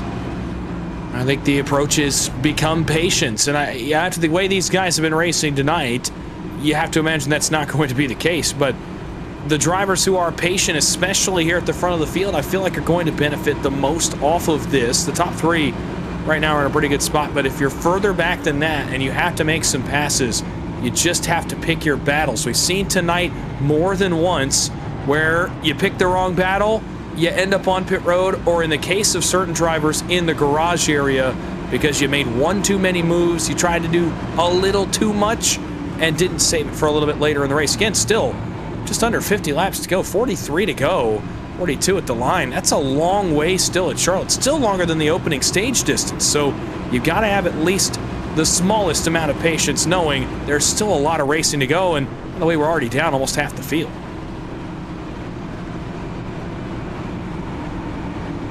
So as the repairs continue on for some of the teams, we're at 1 to go signal yet again. Tempers here are flaring down from some. And right now, we get sorted out again.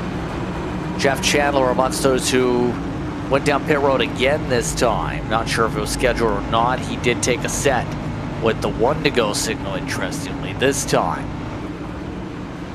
But Alex Coffey gonna have an interesting challenger. William Owens, what storyline would that be if the 30 got the job done tonight?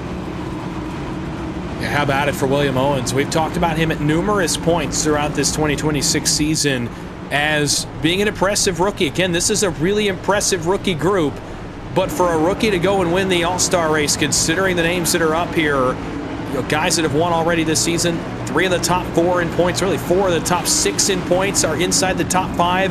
Owens goes and steals it. That's a way to put your name on the map for sure here on Wednesday nights. Coming up to the Van Louis Stickers restart zone yet again. It's going to be the 54 to the 30 on the side-by-side. 22 and the 34, the 00 and the 87, the 11 and the 38.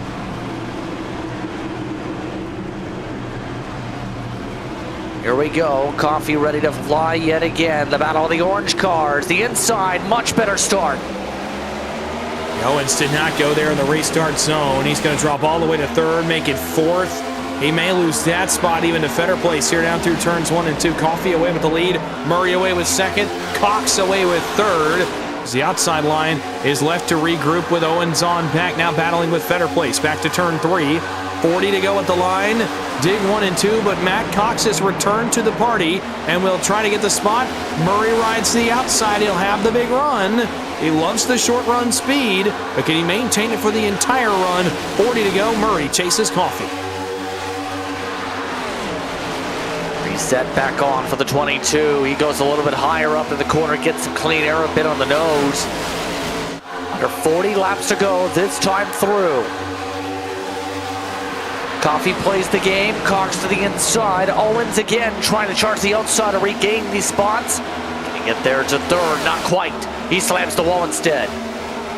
He kept moving up, and ran out of room on Matt Cox right there, although it did not slow his car up much. He'll go back to the outside again here in turn 139. Laps to go. Behind them as Owens goes alongside Cox for 3rd.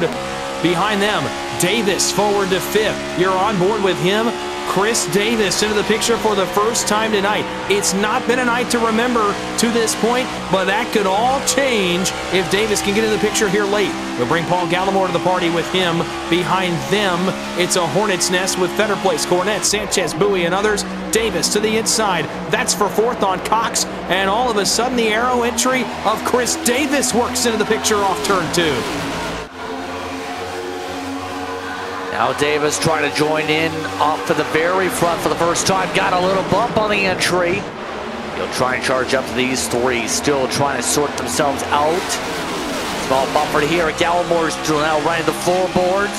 Hits himself against the wall and costs himself time. Cornette drives on through. And that's the tough thing about these lines here tonight.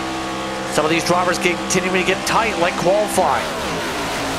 They're trying to get every inch that they can, get as close to the safer barrier as they possibly can get, because that run is just exponentially larger the closer you can get to that outside wall. Bit of a lap car situation here for the first time tonight. Medina on the inside. Coffee going to have to go to the outside of that car. Almost got the wall on the straightaway, did Coffee, trying to strafe around the Medina machine. So almost a moment there for the race leader, but he'll get by it okay. Murray uninhibited access to the outside now. He's going to have a big run. Here's the first run to the back bumper of Coffee. Where does Alex Murray go? Down the back stretch to turn 3. The answer stays in the tire tracks, and all the way back down to turn 3. He'll have to poke the nose out to get some clean air and move to the middle lane right on the seam on the left side tires. Off turn 4. These two, by the way, scooted away about 6 car lengths on William Owens, who is starting to come under fire from the charging Chris Davis. Pretty soon, we'll see a few new challengers the way things are going up, but the top 2 challenging themselves up at the front, trying to pull away. Bowie, who's had a couple different pit stops here. He's one of the drivers that you have to keep an eye on with some of the tire sets now. He's trying to find his way around some of the lap traffic that's also mixed in here. The lead pack is singled out. Gallimore and Sanchez will battle. Sanchez into the top 10. Mark Sanchez trying to make something of his night here late. On board Blake Hochschild, some of the highest he's run. He chases Corey Moore. This is just outside of the top 10 as you watch the battling going on up in front of them. Dino works down to the inside. That was the car you saw get a little bit out of shape. Back to turn 3. Coffee leads. Here comes Murray. This is as close as he's gotten. But Coffee able to rotate the center. Has made some adjustments. Battle for 3rd. Here's Davis to the inside for the last podium spot. And once he can clear William Owens, if he can do so here in turn 1, the next car's up for the leaders. Chris Davis wants a piece of a chance at an all-star win tonight. He'll chase Murray and Coffee for the lead off 2. Can he get there? It's going to take some time for the 87, but he hasn't been fighting like these top 2 have been off and on all night. See him making some adjustments mid-steering angle. Curious what that would be. But of course, the 87 right here. We're coming up to 31 to go. His pace that time by a 10th or 2 quicker than the leader. He's knocking down the time, but it's easy to gain, as we've talked about so many times. So hard to be able to make the pass once you're in the dirty air.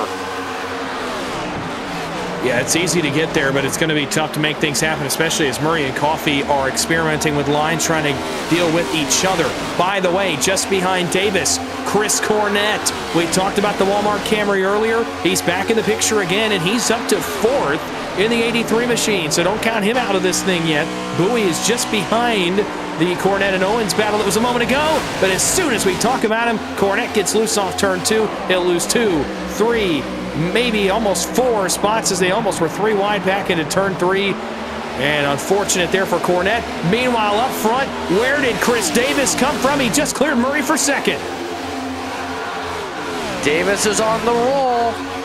Can he keep it going is the huge question. There's a look at Davis. Now he's got an opportunity. But the caution flag is out. That chance goes away for now. And it involves Cornett, and Matt Cox is in it. Oh man, and tough breaks for both of those cars. Cornett, we just talked about it, gotten back in this race. Matt Cox have been up front all night long. Both now going to receive damage in this one. Both will have to come to the service of their pit crews, and attrition claims 2 more here late in the going in the All-Star race. Topping off Hot Sauce Company replay. Got to it a little bit late there, but it appears as if these two were going to come together in 1 and 2. When it happened, it was big. Yep, and you see right there with the squeeze up. They get stuck together, stay together, and as things get to the clutch points of the night, these are the types of moments, if you want to contend, you have to avoid, and Cox got demolished from that. He got a really tough break he talked about earlier the night that he had in terms of being up front. Maybe the laps led weren't the number that you'd expect, but he was up front in the picture all night. And unfortunately, they're going to take a turn for the worse for Matt Cox. A tough situation. We're back under caution. Let's take it down pit road, Zach. You got 29 laps to go here. I think the biggest question here is, do you pit in the lead? Do you want your track position? It looks like everyone's coming. So Coffee is going to lead the train down. William Owens stays out. So that number 30 machine stays on the racetrack. We'll see what the strategy here is on pit road as they take the nice slow crawl down the Charlotte pit road here with that 54 machine. As Davis will pull in. Murray now following supine Coffee. Coffee will pull in. And we'll see what the strategy call is here. As the jack will go up on the right side for Coffee. So put some fresh Goodyears on the car there on that side. We'll see if they go around to the left. Left tire's going on that 54 machine as well. Alex Murray also getting 4 tires. Car's starting to lead the race. Here we go. Race off of pit road. It will be the 54 machine of Alex Coffey. Bowie also up there, and Murray also getting off of pit road pretty quickly. So the battle off of pit road, the storyline right now with 28 laps to go at Charlotte. Let's take a break. When we come back, more coverage. You're watching Precision Entertainment.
Up to Van Louis Sticker's restart zone time. We're coming up to 26 laps to go.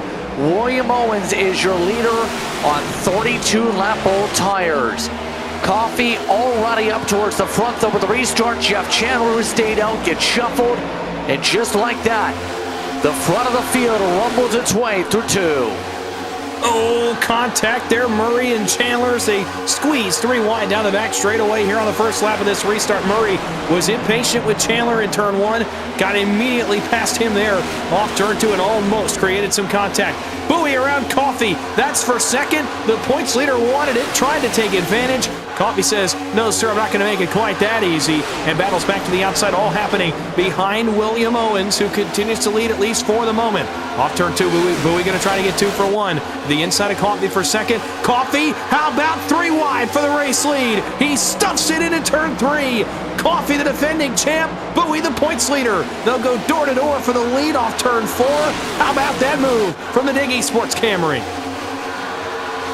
Still door to door. Bowie with the squeeze. Pushed up by Coffee. Coffee sends it deep. Bowie goes harder on the throttle.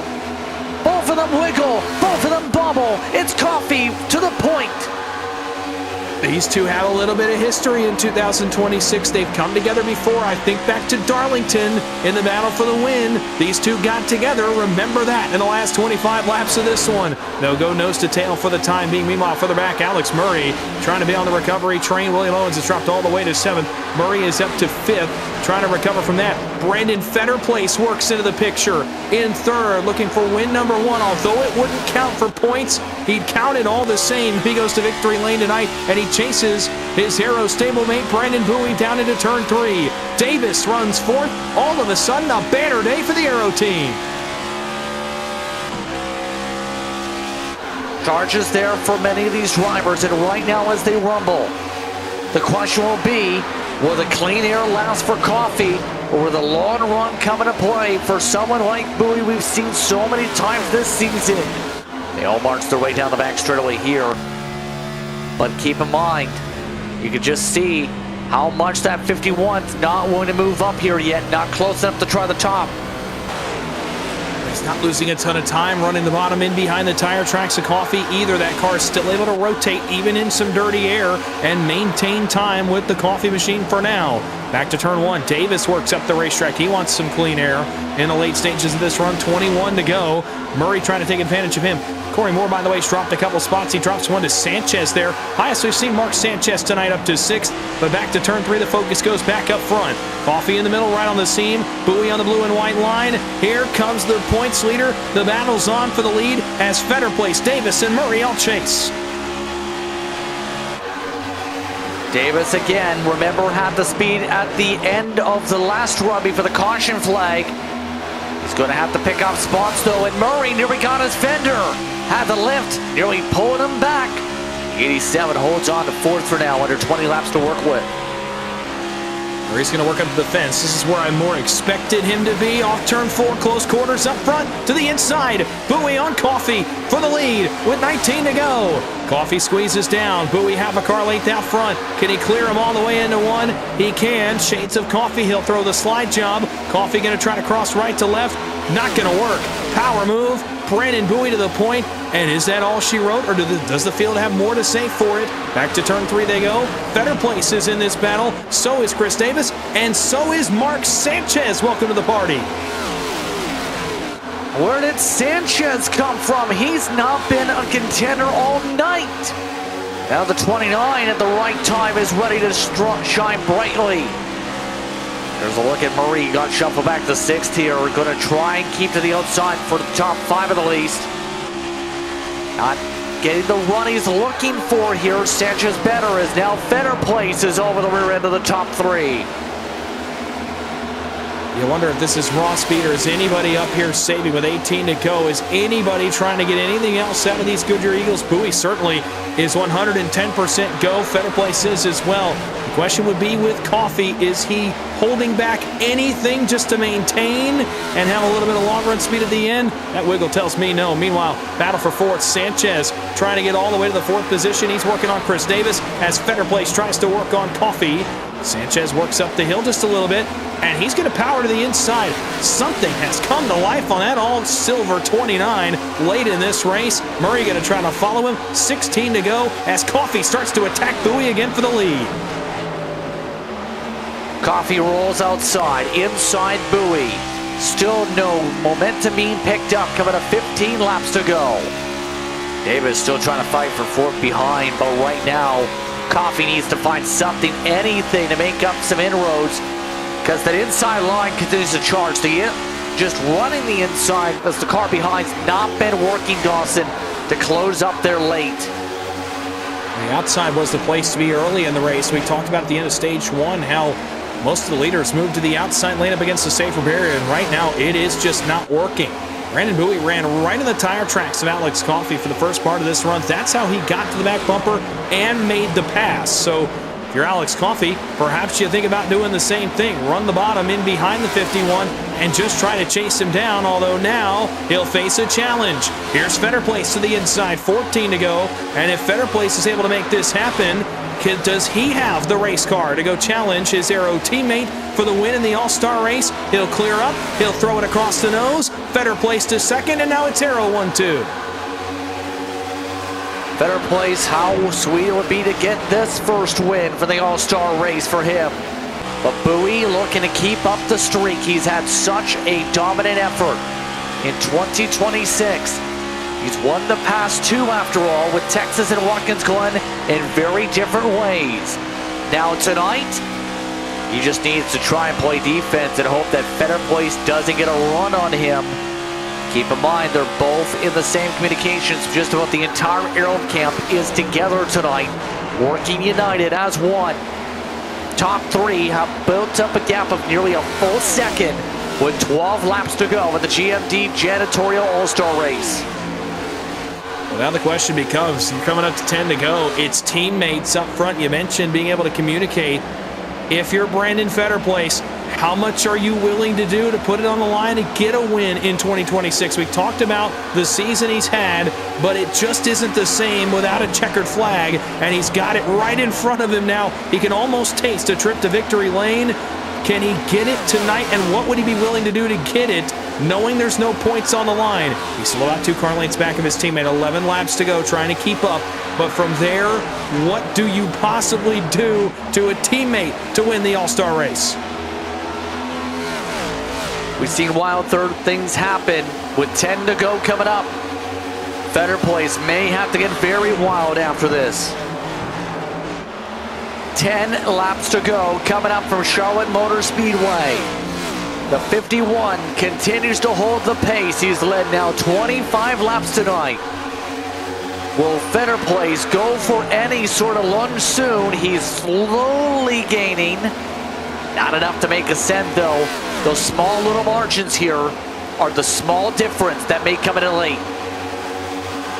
If he does get there, the question becomes, where does he go? Because Brandon Bowie has exclusively run the bottom for this last run for the most part. He's run the outside a couple of times to play defense, but that's been it. He's exclusively pretty much run on that blue and white line down along the bottom of the racetrack. So even if Brandon Fetterplace does get there, he may not have much choice but to move his teammate out of the way and go for the win that way. Do you want to do that if you're the 34 Fetter Place? Problems further back for Chris Cornett. I was not sure if that would draw the caution. It has not yet, but he has gone off the track a couple of times further back in the field. 8 laps to go with the line. Fetter Place is still there, but he's not close enough yet to make any kind of move.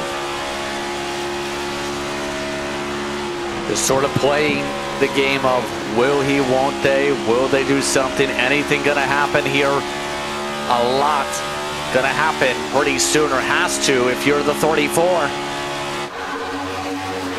Take a look at the rest of the field as they go, by the way. Mostly everybody else has been able to keep it clean.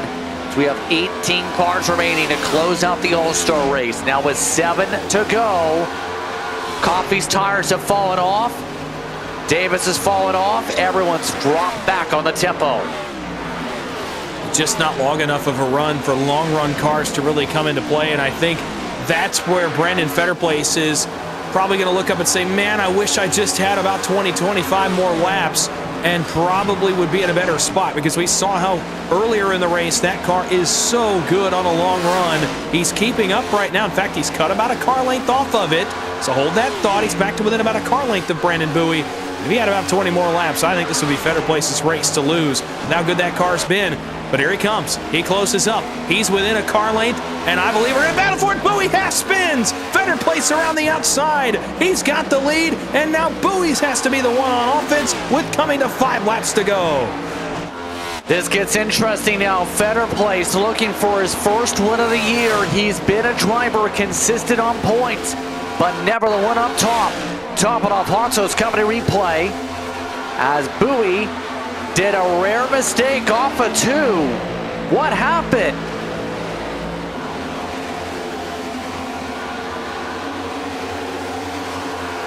That is absolutely huge, Dawson, and that might be the race-winning move there. Coming to 4 laps to go unless something happens. Sometimes you just have to get close enough to force a mistake. How many times, not only in sim racing, but in real racing, have we seen it happen? You just have to let them know you're there, and sometimes they'll make the mistake for you. And right there, it's uncharacteristic of Brandon Bowie to make a mistake, but the smallest slide comes back to bite him towards the end of this All-Star race. A tough break. It's not over yet. Still 3 laps to go at the line. Brandon Bowie's going to rip the fence. It hasn't worked yet, but if ever there was a time for it to work, Brandon Bowie's hoping it's right now, but he just knocked the fence down again off turn 4. Not looking great for Bowie unless he's able to do something, anything.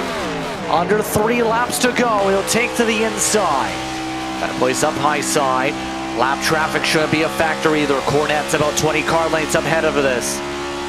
Bowie needs to close up a lot. 4/10 needs to be gained in less than 2.5 laps. Does that happen unless the 34 makes a mistake? Not sure. We gained a little bit of it back right there. He's back within about 2 car lengths, and with 2 laps to go, he's got to make it happen very quickly. Fetter place up above the seam. Bowie down on the blue and white line. He gained a bit of it there. Can he make it stick? Not quite. He's going to lose a little bit of what he gained right there. It's still 2.5 to 3 car lengths. He's really got to have a good one right here as they work back to the white flag. Coming up to the lead, gave me 1 to go. We have a spinner in the grass. Cornette just wrecked down the front straight away, but it's in the grass. No caution. We stay green. Final timer out for the All-Star race. Better place, letting it roll on the bottom. Bowie trying to ride the wall. Will Bowie send it from this far back? He's almost 4/10 behind. He tries. Not gonna get there. Brandon Fenner plays for the first time this year. Will get a checker flag. He's got it for the All-Star race. Man, we mentioned it at the top of the show. Zach asked him earlier during qualifying, would it mean something, even though it's not for points, to get a checkered flag? And Brandon Fetterplace said, if I can win this one, I think I can rattle some off in the second half. And tonight may just be that jump start. He's already top 5 in points, and now he can say he's a winner in 2026. He is the All-Star, shining bright tonight in this one. Last year, Kenny Coppola was the one who picked up the All-Star race. This time, it's the 34 who gets it done this evening. He'll get the chance to celebrate in Victory Designs Victory Lane tonight. A big day for one of the Aero members. Celebration time for car 34 is Brandon Fetterplace who wins.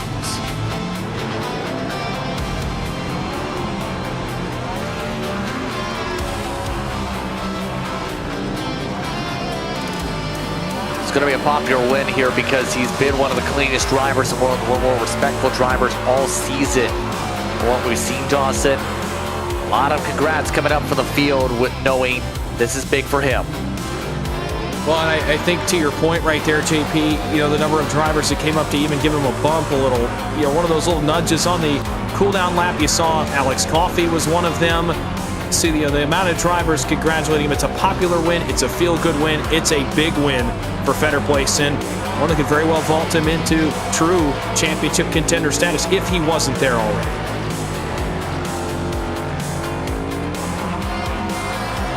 So a celebration is on for Brandon Fetterplace tonight. But the win in the All-Star race, the GMD Janitorial All-Star race, goes to him. We'll take a break. We come back, more coverage. You're watching Precision Entertainment.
Welcome back to tonight's coverage as we get set to start post-race coverage. It's been an interesting night. Let's take a look at your unofficial race results here this evening, where in the end, Brendan Fetterplace picks up the All-Star race win over Bowie and Coffee. Chris Davis, Alex Murray were in the top 5 tonight. Sanchez, Gallimore, Moore, Christensen, Hochschild in the top 10. Jim Trade 11th, William Owens in 12th, Jeff Chandler, pretty impressive debut at times for him in 13th. Ryan Catalano recovers to finish 14th. Nick King, what could have been for him, 15th tonight. Same for Matt Cox in 16th. Really same for Chris Cornett back in the 17th spot. And then it's Jose Medina, Sean Rogers, and Barry Sanders that round out the top 20. 21st went the way to Nico Garcia after some heavy contact. Greg Carr was the same, along with Brandon Donaldson. All of them had some speed at some point. Timothy Harper DNF'd along with Wade Bowen, Aaron Matthews, and Kyle Holden was a very early DNF here tonight after the chaos that broke out. Still waiting for Alex Coffey to stand on by here. I believe he's still in debrief after what happened. So we'll start off with second tonight. Dawson's with Brandon Bowie. Well, Brandon, obviously a wild night to say the least, and I'm not even sure where we should start. The end of the race, you find yourself leading. What happened off turn 2 there that ended up resulting in a second place finish for you? Yeah, just really pushing it, and I knew BP it was Better Place was a little bit faster than me on the longer run here. I've kind of been struggling all week, as I kind of mentioned last week that might not be the best car. It might be just top 5, top 10. I think that kind of showed again. I have the short run speed, but I don't have the long run speed unless I really take my time. And with 25 laps to go, you really can't do that. So, just pushing it and stepped over it slightly, and it was enough to just kind of take off and did everything possible not to wreck my teammate there. And it's just like, hey, well, you can go ahead. I'm still fight for it, which I did try a couple times to try to see if I can get back to it, but it didn't shake out. But happy for him. Got a win, not an official win, but the All-Star win. So in my opinion, it's still a win. So congratulations to him. But it's just it's one of those things, man. You're pushing it, step over it a little bit, and sometimes that happens. Well, let's look forward to next week real quick. Obviously, tonight was wild and chaotic. I expected Charlotte to be racy. It ends up even more racy than I thought it would be. Do you expect this kind of racing to translate into next week? Did you write anything down in the notebook that you guys are going to take on to next week as well? Yeah, there's definitely some things that I definitely learned. And again, yes, I can take the information that I learned from here and apply it to the next race for next week. The only issue is, what is the weather? What is the wind? So all those other obstacles will play a factor in what the setup will feel like or what the car will feel like going into next week. So my thought process is that the majority of people will be a lot more calmer. I think, it's just because of the All-Star race and people are going to push it and do wild things. And I saw it all in front of me. I saw some wild racing. It looked fun, but I just knew that there was a higher chance to get wrecked or collected in somebody's stuff. So I played the kind of the chill game. But no, I don't know, man. It's hard to say whether this would carry over to next week. I would think it wouldn't because we're running a longer race, but in hindsight, it just depends on how people's setups are. If their setup is really good, and they can push it and stay up front, I think you might continue to see the same thing. But I would think that a lot of people kind of learned some things tonight, and they probably won't push it as hard as they did tonight. Well, it's P2 for you. You continue a really impressive 2026 to this point. And before we let you go, get ready for next week. Start to kind of tweak the setup coming into next week's longer race here at Charlotte Motor Speedway. Is there anybody you'd like to thank or shout out? Yeah, of course, got to thank you guys putting on the broadcast. Can't wait to go back and watch it, see exactly what happened of all those wrecks.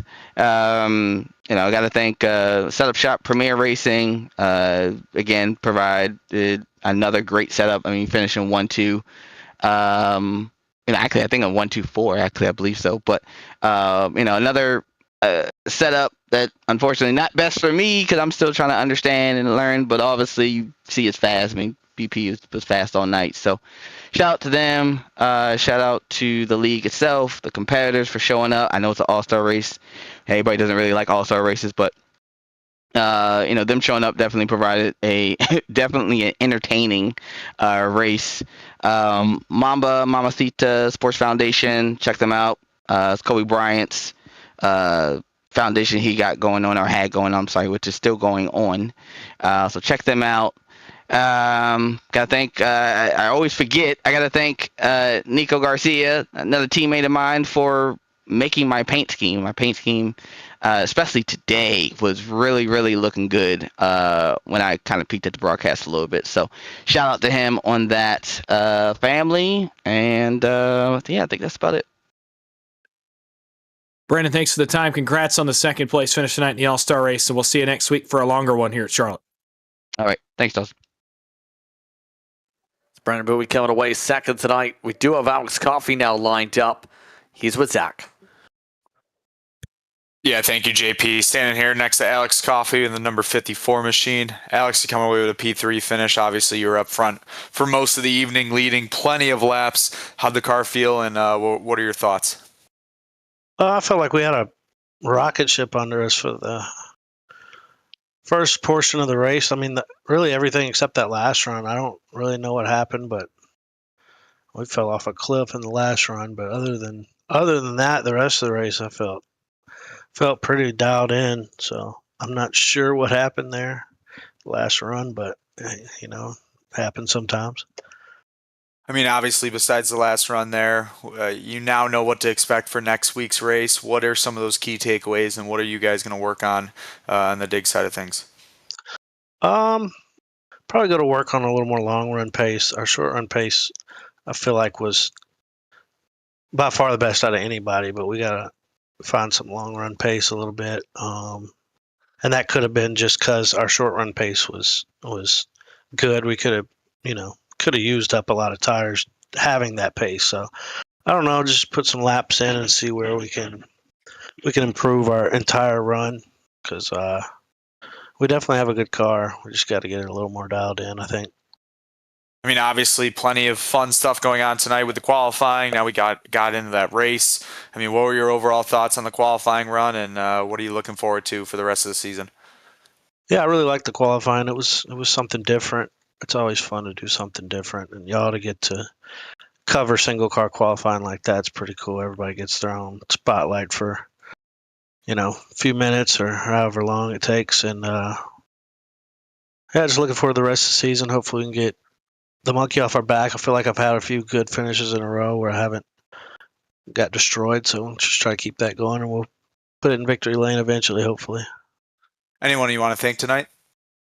Shout out to the whole Dig eSports. Shout out to Alex Murray over at Precision Speed Solutions. Great car tonight. I'm just going to go back to work on it and get it real fine tuned. But he definitely put some rocket ships under us on a weekly basis. And shout out to Alex Wilkie helping on my box tonight, giving me some spotter calls. And everybody puts the league on every week, all admins, and Barry Sanders for putting up with everybody on a weekly basis. It's definitely a fun league, and congrats to Fetter Place for winning this race. He was on rails at last run, so it's good to see Fetter Place in victory lane. Yeah, I'm sure Uncle Wilkie did a great job on the top of the box for you, and we wish you the best of luck the rest of the season. We'll see you next week right back here at Charlotte. Yeah, I appreciate y'all guys.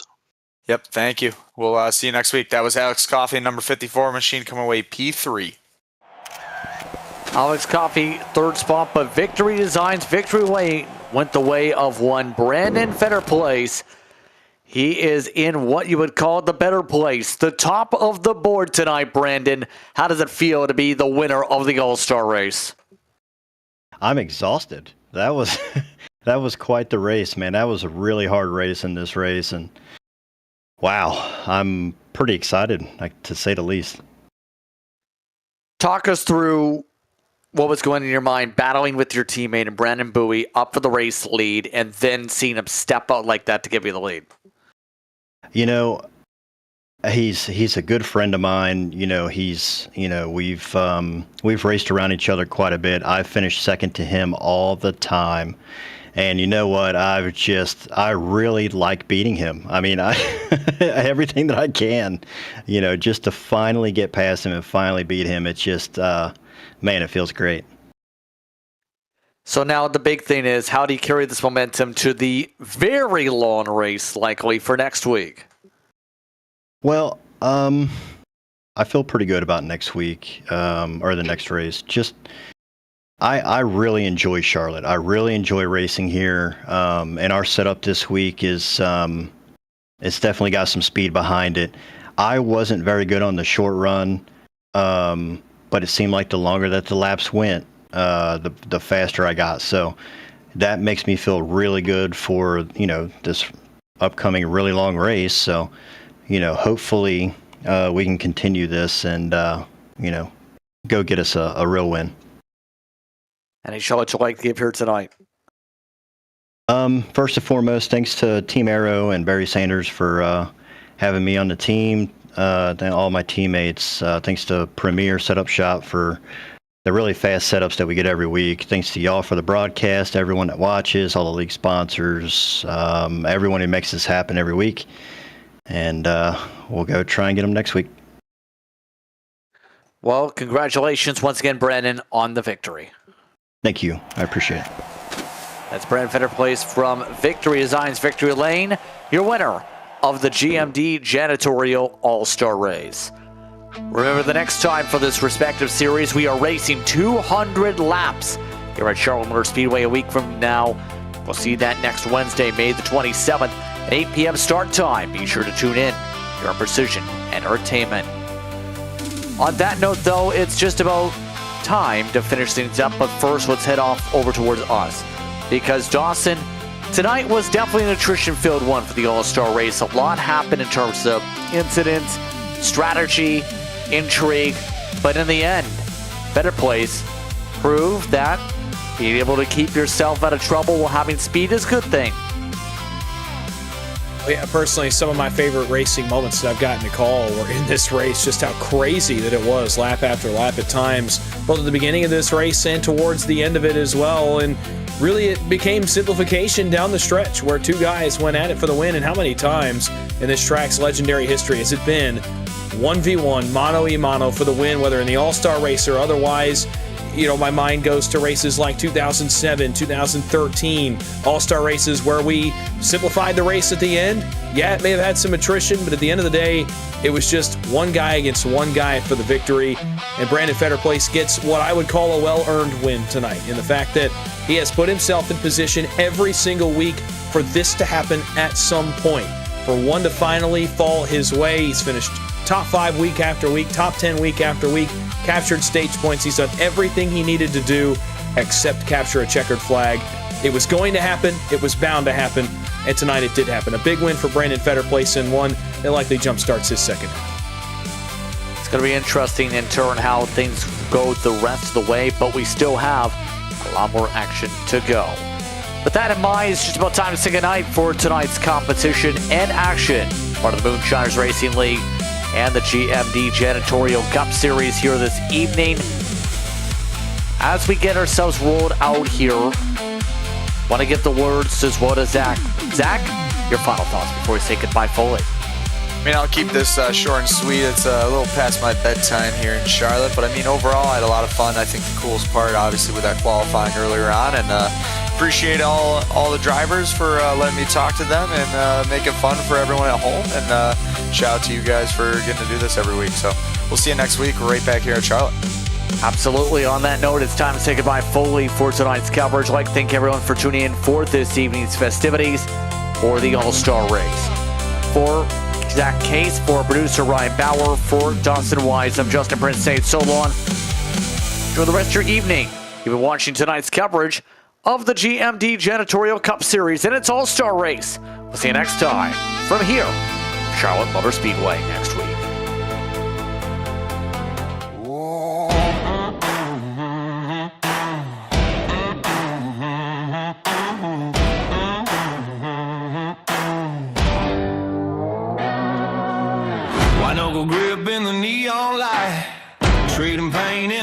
heart of the fight. Shifting gears till the edge feels right. Start 'em up, hear the engines cry. Let the thunder roll, leave no doubt.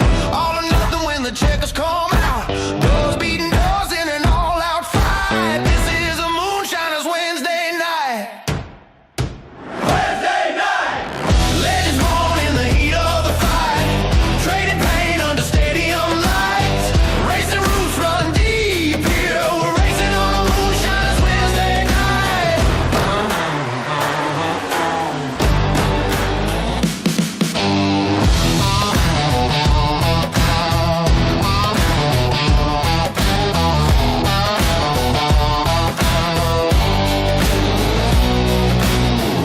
Every track has a story to tell. Every wall has been one driver's hell. Back in the saddle we go. Ring the bell like a moonshiner. We're riding on rails. Checkers all records. Send it in, set sail. Legends born in the heat of the fight. Trading pain under stadium lights. Racing roots run deep here. We're racing on a Moonshiners Wednesday night.